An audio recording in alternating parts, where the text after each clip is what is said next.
ჩვენ ახლა გიორგი ბუტიკაშვილს დაველაპარაკებით, როგორც დავაანონსე, კოალიცია ცვლილებებისთვის წევრი იმყოფება ჩემთან ერთად სტუდიაში. გიორგი, მოგესალმები, მადლობა რომ მონაწილეობთ დღევანდელ ეთერში. ჩვენ საუბარი დავიწყეთ ეთერში, აი 6 საათიან დღის ამბებში, იმით რომ ალექს რაუფოღლუ, ჟურნალისტი, რომელიც მუშაობს ვაშინგტონში წლების განმავლობაში, ავრცელებს ინფორმაციას, რომ აი მეგობარე აქტზე 3-დან 1 ბლოკირება არის გაუქმებული წყაროებზე დაყრდნობით.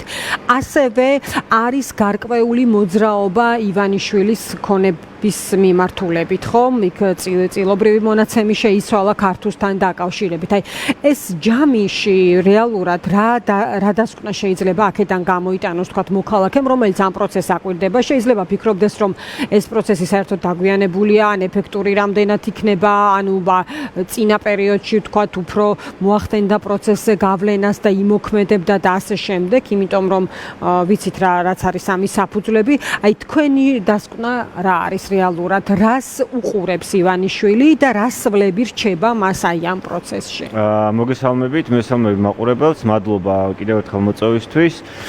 ჩვენ ახლა შევხედოთ სიტუაციას გლობალურად, რა ხდება ევროპის და ამერიკის სივრცეში საქართველოს მიმართ, როგორ იცვლება კონტექსტი და როგორ ცდილობს ივანიშვილი ადაპტირებას. ჩვენ ვუყურებთ საქართველოში სწორედ ივანიშვილის მხრიდან ადაპტაციის მანევრებს და მოსალოდნელი სანქციებიდან თავის არიდებას. თუმცა ესეც გადაზღვეულია სწორედ იმ კუთხით, რომ მეორეული სანქციები, რომელიც დაანონსა ამერიკამ და მათ შორის ტრამპი უშუალოდ ჩართული არის, მეორეული სანქციები რუსეთის წინააღმდეგ და ეს პერიოდი 50 დღიდან 10 დღემდე შეამცირა. ეს ძალიან მნიშვნელოვანია და ასევე სიმბოლური არის, რომ 7 აგვისტოს უწევს სწორედ ტრამპის გადაწყვეტილების აღსრულება, როდესაც დაიწყება. ვინაიდან ვიცით, რომ პუტინი არ აპირებს ომის გაჩერება 7 აგვისტოს, როდესაც ომი დაიწყო რუსეთმა საქართველოში პუტინმა, ხო? მაშინ პუტინის რუსეთმა. სწორედ კარგად დაემთხვა ეს სიმბოლურად და ეხლა რას გულისხმობს ეს ყველაფერი ივანიშვილისთვის. მეორეული სანქციები პირდაპირ ეხმიანება მეგობარ აქტს.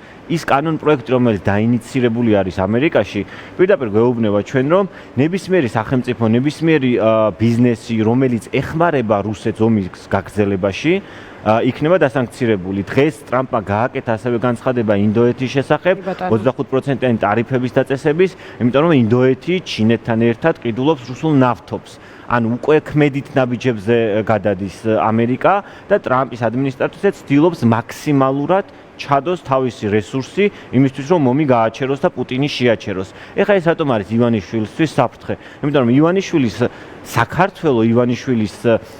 მთავრობა წლების მანძილზე ეხმარება რუსეთს იმისთვის, რომ ომი გაგრძელდეს. ტრანზიტული გზებით ცდილობს რუსეთის მომარაგება სანქციების გვერდის ავლის საშუალებით.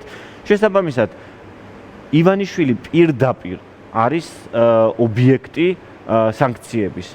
მეგობარი აქტი და რუსეთის წინააღმდეგ შექმნილი ახალი კანონმდებლობა არის უნისონში. ერთმანეთის შემავსებლად მუშაობს და ამიტომ ჩვენ ვნახეთ განცხადება რაუფოღლუს განმარტება უпростоრად, რომ ერთ-ერთი სენატორი გატყდა. გატყდა სწორედ იმიტომ, რომ ტრამპის გადაწყვეტილება და ტრამპის ადმინისტრაციის გადაწყვეტილება მათზე ძლიერი არის ამ შემთხვევაში. საქართველოს სწორედ მეგობარი აქტი, სწორედ იმ სფეროში მოხვდა მეგობარი აქტი, რომელიც მნიშვნელოვანი არის ტრამპისთვის ამ ეტაპზე.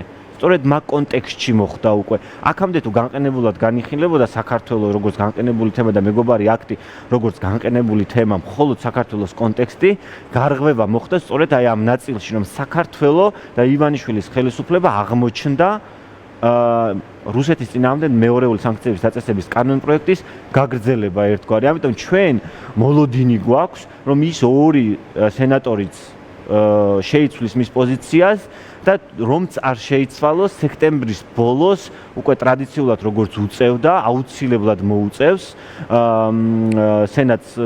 სენატმა მიიღოს ეს გადაწყვეტილება და იქცეს კანონად. იმიტომ რომ დიდი კონტექსტის ნაწილი გახდა მეგობარი აქტი და არა როგორც ცალკეული ცალკეული აქტი, რომელიც დაინიცირებული იყო ჯერ კიდევ 1 წლის წინ. და აი ეს ქართულ ნაწილზეც მინდა. ხო, და ქართულ ნაწილზე იმიტომ რომ ეს ცვლილება მეწილების და მას შორის აი 5%-ამდე ჩაშლა, რომ არ გაირკვეს ვინ არიან სხვა მეწილეები, ესეც რაღაცის რეალურად წინაპირობა არის, ხომ? რაღაც გარკვეული ინფორმაცია მიდის ამ ჯგუფამდე და ეს არის რაღაც წინსწრები მოქმედება, რომ ან ნაკლები ზიანი მიიღოს ამ პროცესიდან, თუ არ არის ერთი ივანიშვილი და ქართულ ბანკი, აი ამის დამტკიცების პროცესია, მას ქართულ ბანკი რო ივანიშვილი ეს არის მოთხოვნა პირველისადმი დაწერილ, თქვათ მაგალითად საშივარში, რომ გაიმიჯნოს და ქართულ ბანკი და ივანიშვილი, როცა ჭირდება ივანიშვილს ქართულ ბანკი არის ივანიშვილის ნაწილი, როცა ჭირდება აღარ არის, ანუ ეს მათი პროპაგანდის ნაწილი არის, ცდილობენ ახლა მაქსიმალურად ივანიშვილის იზოლაციას ბანკისგან, ვინაიდან იციან რომ სანქციები სწორედ მათ შეეხებათ, ეს არა მარტო ამერიკის ნაწილს ეხება ბრიტანეთის სანქციებსაც, რომელიც ზუსტად ვიცით რომ 15 ქართული ოცნების და რეჟიმის მხარდამჭერი ბიზნესი მოხდება ამ სანქციებში და არსებობს უკვე ეს სია.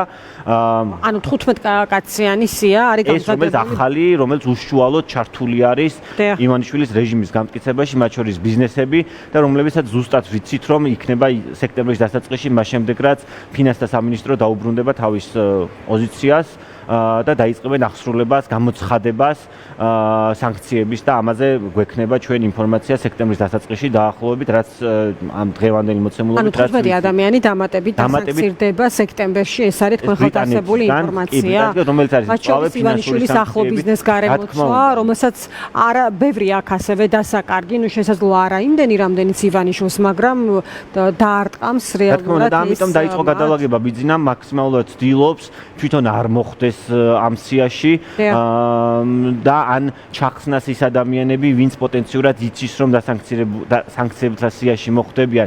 ანუ ივანიშვილი არ იგონებს ახალ ველოსიპედს რუსეთისგან, ესეც იცის როგორ უნდა აარიდოს თავის სანქციებს და მაქსიმალურად ცდილობს ნაკლები ზიანი მიიღოს, თუმცა ამერიკის ტრამპის ადმინისტრაციის ახალი აქტიდან გამომდინარე გარდაუვალი არის ბიძინა და მისი მხარდამჭერი ბიზნესები, მხარდამჭერი სისტემა მთლიანად არ აღმოჩნდეს სანქციების ქვეშ, ვინაიდან ტრამპის ამოცანა ომი დაასრულოს. ომის დასრულებისთვის მნიშვნელოვანი არის პუტინმა უკან დაიხევს, რომელიც უკან არიხევს, არაჩერებს ომს.